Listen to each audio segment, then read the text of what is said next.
About, I don't know, a month ago, something like that, we took a very angry and bitter phone call. Some of you will remember it. A guy calling himself Andy. We cottoned on pretty quickly it wasn't his real name. And, here come the bonzos. We've had enough bonzos for the moment. We realised it wasn't his name, and I worked out who he was pretty sharpish, and then lots of people got in touch and said, I think this is such and such. We went, yes, it was. But the points he made really resonated with a lot of you. Now, if you're new to the show, this is kind of one of those places where I'm quite happy to sit here and talk about my depression and my mental health and how it's affected me and how it is still affecting me. I've had a tough day with it today. And a lot of you have found that useful. A lot of you have found it, I'm trying to find a word that I don't know. A lot of you have found me talking about my stuff useful for you because it means that you've kind of not felt alone and you have been able to kind of phone in and share your stuff. That's not the reason I'm doing it. I'm doing it because it helps me and stops me, doing silly things. Anyway, this Andy called in and was very angry and very ill-informed about suicide, about mental health, and about just how painful actually existing can be. Have a little listen to this.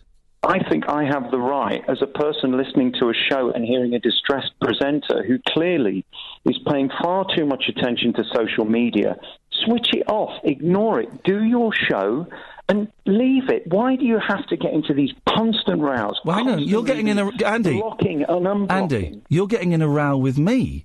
So why don't you switch off the show and leave it? Because it's a show. The difference is your show is a show. I think you're taking it home with you. You should be leaving it. You should be leaving it at 1 o'clock. Andy, thanks for your concern, but I will live... Now you're going to cut me off because you don't... No, I'm not. My hand isn't anywhere near the fader. You don't want to talk about this. That's fine. Andy, you go home and be miserable. You sound to me like a man who could kill himself, and that seriously worries me. Right. You should be doing this show for fun. It should be entertaining. No. It's a job, mate. It's a job.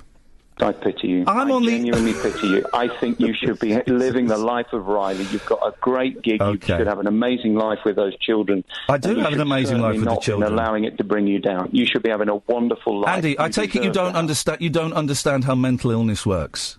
I do, actually.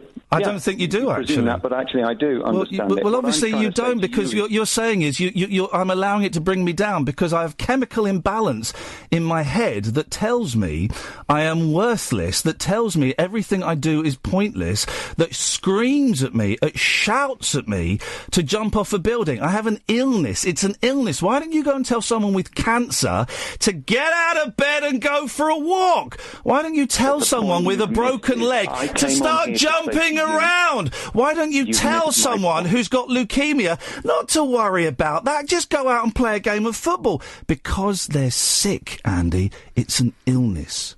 But the difference is like me giving a smoker another packet of cigarettes. No, it's not. You seem to feed off this negativity from social media. That's enough. That was Andy calling in. And I'm really glad he called in, actually. I'm really glad he called in because it gave me a boot up my backside because for ages and ages we've been wanting to get someone from the Samaritans on the show. And a combination of Andy's phone call and proof that there are still people out there who are not as well informed about suicide and depression and mental health and just the desperation that can touch all of us, whether we're mentally ill or not. The combination of that, and also me and Kath got invited to a do. There was free food and drink. Of course we're going to go. And it was up BT Tower, which I've always wanted to go to. And it was hosted by the Samaritans. And we went and we spoke to several people, and we heard several people talk who had used the Samaritans, who'd raised money for the Samaritans. And I've said this before, that I've called the Samaritans. I have been in, and I feel a little bit embarrassed and a little bit ashamed saying it, but, that's my thing, man. I have used the Samaritans when I have felt so low and so desperate that the other option was to go into the woods with a bit of rope, and I don't say that lightly. I'm not, that's not a joke. that was, there have been times in my life when that has been an actual, that's a possible option. And I've called the Samaritans, and for me, the Samaritans, what they have done for me, and if you, listen, we're not going to do a completely heavy show tonight, don't worry, guys, but if you've had experience with the Samaritans and you feel up to sharing that, you're more than welcome to. And if you've got any questions, we've got a guest coming up, you've got any questions for our guest, who I'll bring in a minute, I'm talking a bit longer than I expected, then I'm sure he'll take them. But for me, the Samaritans are they're just like squeezing a spot. You know, when you've got a spot and there's that pressure and it's painful. Just squeezing that spot just releases the pressure. And I can sit on the phone for 40 minutes with a complete stranger, give whatever name I want to give, say whatever I want to say, cry if I want, say nothing if I want. And it just releases that pressure ever so slightly. So when I put the phone down, I may still feel lousy, but the option of doing whatever it was I may have been considering doing has gone for that moment. 0344 499 1000. I'm really pleased that we've got James Joplin on, who is the executive director. You're the executive director of Samaritans Scotland, aren't you, James? Yes, that's right. Thank you very much for joining me this evening. Sorry, this is the thing you'll find out, James. I can talk for England, and I was banging on longer than I meant. But really good to talk to you. Can I ask, how did you get involved with the Samaritans?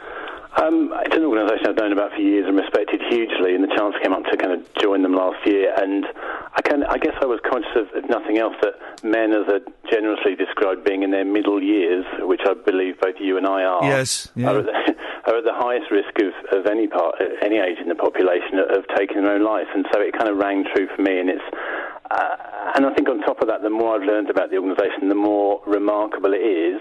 A service entirely provided by volunteers who are there right now, up and down the country, dealing with calls and emails from people who are struggling in situations like the one you've described. And you can't not but feel how important that is, what a critical service it is to be able to talk, not be judged, not get advice, just have someone listen. It's incredibly important. So the more we can do to make sure people who need to use it can, then that's got to be a good thing. The thing that some people I think struggle to understand is something you just said there. They don't give advice. And that is weird, isn't it? Because we often think we're phoning up someone because we're at our lowest, for whatever reason. It may surprise some people that it's not advice that the Samaritans are there to give. Well, we're really there as a service for people who are struggling, not just those who are suicidal, but whatever thoughts are giving you cause for pain and grief that you need to share with someone. If you don't feel you can do that with family and friends for whatever reason, then the Samaritans are there as an anonymous, confidential service for you to share that stuff before it builds up too much. Because we can let things get to us, gnarl at us, get stuck in our minds, and we're not quite sure where to share them. And it is probably in today's society, we might feel that more than other times. So knowing that there's a number you can call for free at any time of the day and night, I think is really important for a lot of people. And 116123 is the number. We'll give it out again, and I'll tweet it again in a bit. But you're right, it is free. James, just briefly, can you give me the brief history of the Samaritans? I remember years and years ago, when I was about 14, we had a woman come into the school, a volunteer, and she gave a talk about the Samaritans. And all I can remember from that talk is a guy called, is it Chad Farah? Chad Farah, nearly right. Do you know the kind of history, how he came up with it? He was a minister in London, and he had to, whatever you do at a funeral, administer the funeral of a young girl who had taken her own life because she'd had her first period and no one had told her what was happening. And she freaked out, killed herself, and at that time suicide was still a criminal offence, so she was buried, it was an unconsecrated grave outside the confines of the church. And he thought at that time, this is plain wrong, that people in crisis and who might be suffering and need someone to talk to don't have anywhere to turn. So it was actually yesterday was the 63rd anniversary of that first ever call that was taken. And from there, groups of people got together up and down the country, in Liverpool, in Edinburgh, and then now 201 different places in England, Ireland, Scotland and Wales, to take calls, to be there for people who are in crisis and distress and don't feel they have anyone else to turn to. And another important thing to stress, because I think there are lots of misconceptions. You mentioned he was a minister, and of course we know about the Samaritans as the Good Samaritans, but it's not a religious organisation, is it? Absolutely not. That term is used quite frequently in terms of Good Samaritans, as you say, but and it did have its origins in someone who was of the church, but now branches are in buildings up and down the country, and Samaritans are people just like you and me. Let's get some numbers out of the way, because I think it's really important. It is men of a certain age, isn't it, are most... Suicide is the biggest killer. Is it men of 25 to 45? Well, it's the single biggest cause of death of young people from 20 to 34. Right. Blimey. It's the single biggest cause of death of men under 50. And it's one of those things that being involved in the organisation, I read now and then, but every now and then I have to pause and realise what that's actually saying. The single biggest cause of death of men under 50 is suicide. And that has a massive impact, not just, on those close to those people, but their friends, families, communities can be rocked by suicides when they happen, because they can often be out of the blue. And people are feeling guilty, ashamed that they didn't do more. Should I have asked? Should I have known? Suicides have a really devastating impact on families. That's interesting you mentioned that. The impact on friends and families. There must be a lot. There is a lot of guilt that those left kind of feel about, oh, why didn't he say something? She seemed so happy at home, and it is. People take their lives not because they're walking around crying every day. It's not. It can be a very well hidden. The torment can be very well hidden, can't it? Yeah, there are lots and lots of reasons why people can ultimately take their own life, and it can be one of those things, 5 of those things, 10 of those things, or none of those things.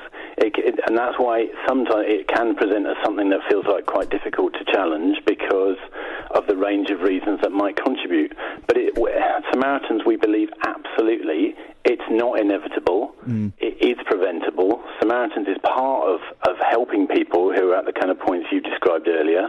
But there's lots of other things that play a role too. So there is absolutely more we can do, and it does feel a bit like maybe our attitudes were towards cancer 40 or 50 years ago with the big C. Oh God, we never mentioned cancer, did we? No. I remember a friend of my family died, and it was all, he died of cancer. It was all whispered. It was very strange, wasn't it? You're right, yeah. And people's attitudes, I think it's certainly, and you said it earlier, in the last 2, 3, 4 years, I think attitudes to mental health and mental health conditions are changing, but I still think that people feel it's an uncomfortable and difficult topic for all the reasons you said, and we shouldn't feel shame and guilt about it, because if people can talk about those concerns that they have, then that is a way of releasing that pressure valve that you described earlier. And that stat again, suicide is the biggest killer of men under 50. I don't think we can say that enough, because it doesn't sound right, it's such an odd sentence. And, obviously we put money into stopping people smoking and stopping people help cut down on their drinking and stuff, but it kind of feels like we don't really address the issue of suicide. No, I think you're right, and it's clearly not only men who take their own life, but there are certain things that men, we know for a fact that men struggle when their relationships break down, because often the person they've trusted has been their partner. We know that men these days struggle, without it sounding a bit too trite, about what being a man is. Yeah.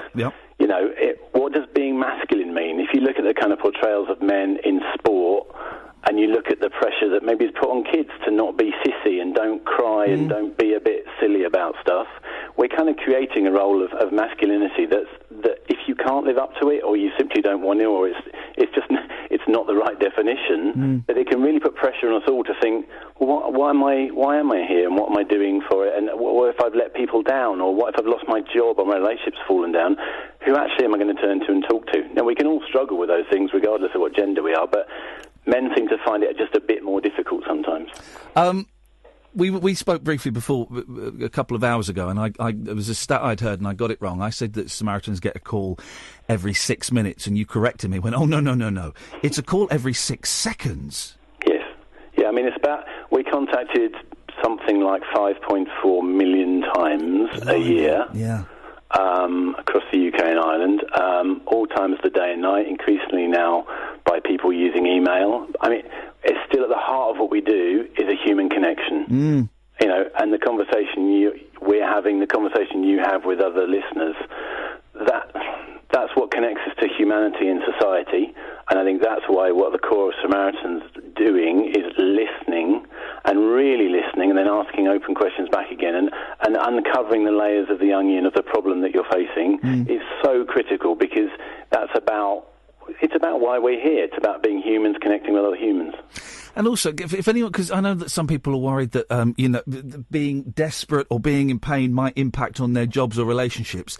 The numbers aren't traced. You can give any name you want. You can say you can kind of, you can disguise yourself if you feel that would make it more comfortable to call, can't you? Yeah, all the numbers are encrypted. It's entirely confidential and anonymous service. And the way the system works now is if you dial 116123, which is free to call from your phone, it doesn't appear on your home phone bill. You can call it from your mobile with no credit, walk into a phone box and do it without putting the money in.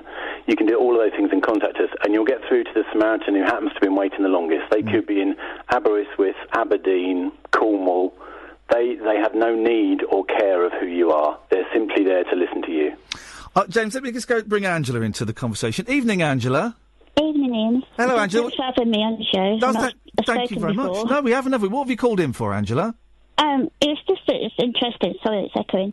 I have physical depression due to my hip and back and everything else, and my mental health really dropped today, and I don't know why.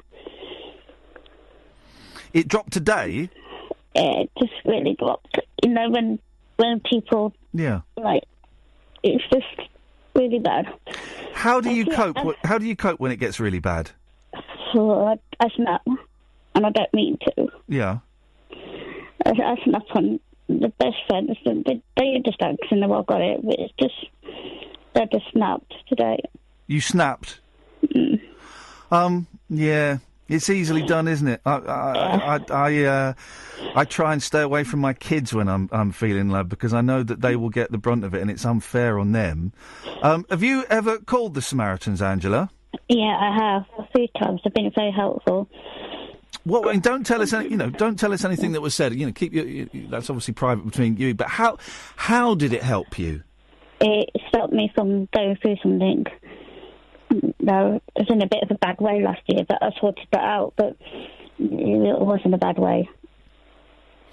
I know. I'm so pleased to hear those calls were useful. And from experience, Samaritans are there for as long as you need. They'll stay on the phone with people who call for as long as that conversation takes, and as long as it's having a benefit and supporting that person, they'll do it. And that's what we're here for. Thousands of volunteers are there, trained to listen to you when you're struggling, as it sounds like you are sometimes. And Angela, did you feel the first time you called them?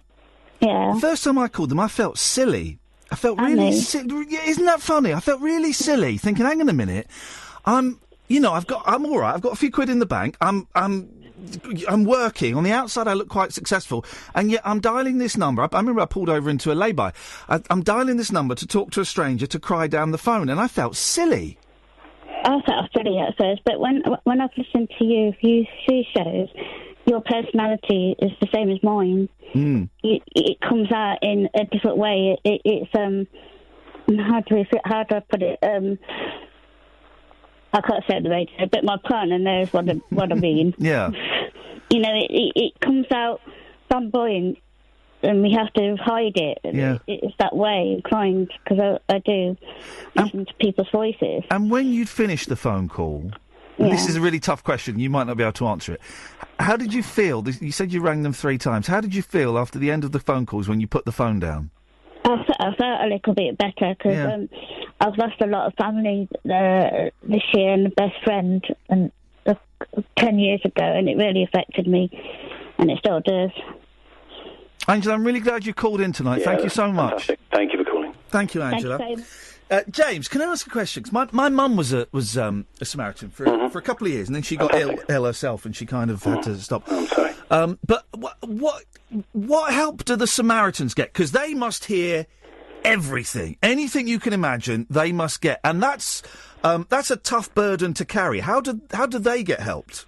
Yeah, it's a good question. I mean, and only last week I sat down with a volunteer in Edinburgh who has been volunteering for 41 years. So in that time, he's done a shift, so 3, 4, 5 hours a week. Every week, he's done 9 or 10 night shifts a year in that time. So night shifts can be anything from like 11 o'clock at night to 5 in the morning. Yeah. For a lot of that chunk of time, he was working. It's a different service than it was back in the day when people kind of set Samaritans up and took calls as they came into their local branch. Now the way it works is much more that when you're on shift, you're taking calls all the time. What we do is people always do their shifts in twos. So there's someone in that branch, wherever they might be, if it's Kirkcaldy or London or Edinburgh, and they'll have someone there to support them. And then at the end of a shift, they'll kind of what's called a debrief. So they'll chat through the calls they've had with another more experienced volunteer, just to make sure that they're feeling okay about stuff. Because if you've done some people will do night shifts. And go off, have a nap, and then go off to work, or they'll have worked late that night before. So we're very mindful of the pressures that can put on Samaritans. But just briefly, one of the best stories I heard when I just started, I went to the Edinburgh branch just to kind of meet the volunteers there, and they said, at the end of the telling me about it, they said the thing is, we don't actually know where the key is, because for 24 years in that branch, there has been someone there taking a call or dealing with an email every minute of every day for 24 years. So the door's on the latch, but there's either someone on a shift or coming in to take over from them. And I think that's absolutely amazing. Yeah. You are in Edinburgh. What's the attitude like in Edinburgh? And what are the stats for Scotland? Is there any difference in the suicide rates in Scotland to England? The rates have been going down the last few years from where they were, but the rates are still a bit higher in Scotland than other parts of the UK. Some of those are cultural things, and some of the things we talked about with men, they can be a little bit more kind of severe and extreme in terms of, a dour Scottish man being happy to talk about his feelings. Yeah. Feels kind of unlikely. But, it is improving and it's changed. But suicide has a lot to do with inequality. If you're a poorer man in a poor area of the UK, wherever you are, you're 10 times more likely to take your own life than if you're a wealthy guy in a well-off place. Doesn't mean those people don't need equal help. Just means it's something that happens more often to people who are living, tougher lives. And I had a really nice tweet earlier on today. Someone said that because they'd heard me talking about the Samaritans over the past, couple of months or so, they'd looked into it and they'd signed up to be trained up as a volunteer, and I think they were starting maybe the 22nd November, something like that. Yeah. And I thought that was brilliant. If people, are you always looking for people to help? Absolutely. We're dealing with more calls now than we've done in a long time. We've got when we introduced this new short number, the 116123 you've mentioned, we said is free to call for everyone. We've seen demand go up 30% since that happened. So for some people, if you were on a pay-as-you-go mobile, it was actually costing you money to call in the old system. So it was really important that we made sure that everybody could access the service when they needed to.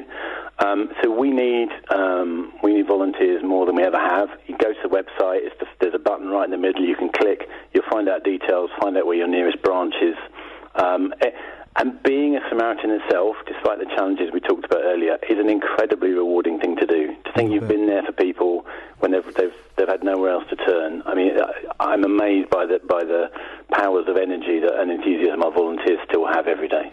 And again, because you're right, it has. When my mum did it, it was she would get calls from the local area. You could, if people are worried about being discovered that they're a Samaritan, they'll be taking calls from all different parts of the country, and also they get given different names. Is that right? Different branches work it slightly differently. Right. But yeah, I've met people who've said, "Oh, my name is Jane," and then they've said, "Oh, my Samaritan's name is Sarah." Because back in the day, it was a real. When you only called your local branch, you didn't want people to be put off by thinking they might speak to that person that they knew. So, you adopted a name just when you were being a volunteer. And also means, in the same way you said when you're calling up, it means if someone calling wants to know a name, you just give them your name as a volunteer, and you can carry on the conversation. It doesn't matter who people are. It's getting to the heart of whatever someone's struggling with, which is a crucial thing. And also, if you're listening, you're feeling crap. But you think, it sounds silly. It's like I say, when I first found him, I thought, I felt really, really silly. But also, if it doesn't work for you, it doesn't work. You know, it's worth a try, I guess is what I'm trying to say. If you're struggling, and it doesn't have to be mental illness, it doesn't have to be that you're sat there with a packet of pills. If you're struggling, it's worth just giving them a call. And if you want to bail out, you can just say thanks very much, bye-bye, and put the phone down. But it's got to be worth a punt, hasn't it? And you're absolutely right. And if calling is the biggest barrier, and you sit there, and I think you said this as something you've done or experienced, if you don't say anything to start with, if you don't say anything for minutes, it just doesn't matter. That volunteer will stay with you on the phone, check that you're okay, and then if the next time or the next 3 times, it takes you that courage before you feel you want to say something. But please, if you can, don't feel it's silly or stupid or you're wasting anyone's time. Samaritans is here for all those times when you feel there isn't anyone else you can speak to. And so please, whenever you find that point, don't feel it. If you're thinking about it, act on it and get in touch. James, listen, this show is the Samaritan's friend. Anytime anyone wants to come on and talk about stuff, then please, you've all got my emails and stuff, so just get in touch, and we've always got time for you lot. I really appreciate you coming on this evening, James. It's been fantastic, and the more we talk about this, the more it ceases to be a stigma, the more people get in touch and try and find out ways to deal with whatever they're facing, that the fewer people will take their own lives. Thank you, James. I really appreciate it. That's James Joplin from the Samaritans. 116-123 is the phone number. 116-123 is the telephone number. I'm so glad we finally managed to make that happen, because it's hearing attitudes like Andy's that we heard at the start of the show, and then comparing it with attitudes or experiences of people like Angela, who called in, who, she didn't go into detail, but obviously she had been in a very dark place, and calling that number, 116-123, had saved her life. I don't know. Talk Radio, the 21st century dream team of dialogue, debate and discourse. Talk Radio, give it some lip.